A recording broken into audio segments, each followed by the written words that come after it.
اسلامی طرز زندگی میں مسواک کی خاص اہمیت ہے۔ اس کے روزانہ استعمال سے نہ صرف دانت صاف رہتے ہیں اور سانس میں ایک خوشگوار مہک پیدا ہو جاتی ہے، بلکہ یہ منہ کی پاکیزگی، سنت رسول صلی اللہ علیہ وآلہ وسلم اور اللہ تعالیٰ کی خوشنودی کا سبب ہے۔ صحیح بخاری اور صحیح مسلم میں حضرت ابو ہریرہ رضی اللہ تعالیٰ عنہ بیان کرتے ہیں، رسول اللہ صلی اللہ علیہ وسلم نے فرمایا، اگر مجھے اپنی امت یا فرمایا لوگوں کے مشقت میں پڑ جانے کا اندیشہ نہ ہوتا تو میں یقیناً انہیں ہر نماز کے ساتھ مسواک کرنے کا حکم دیتا۔ اس سے معلوم ہوا کہ نبی پاک صلی اللہ علیہ وسلم ہر نماز کے ساتھ مسواک کرنے کو پسند فرماتے تھے، تاہم آپ نے اسے واجب اس لیے نہیں فرمایا کہ اس سے لوگوں کو مشقت ہوگی۔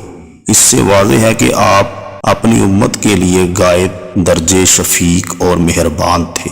نیز یہ کہ مسواک نہایت پسندیدہ امر ہے، اس لیے ہر مسلمان کو کوشش کرنی چاہیے کہ زیادہ سے زیادہ مسواک کرنے کو اپنا معمول بنائے اور ہو سکے تو ہر نماز سے پہلے مسواک ضرور کرے۔ حضرت حذیفہ رضی اللہ تعالیٰ عنہ بیان کرتے ہیں کہ رسول اللہ صلی اللہ علیہ وسلم جب نیند سے بیدار ہوتے تو اپنا منہ مبارک مسواک کے ذریعے سے خوب صاف کرتے۔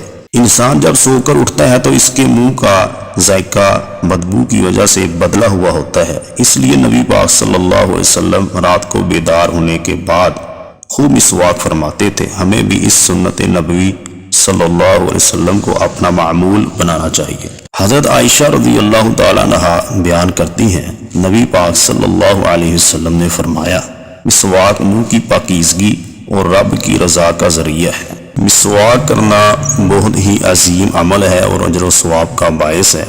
ہمیں نبی پاک صلی اللہ علیہ وسلم کی اس سنت پر عمل کرنا چاہیے۔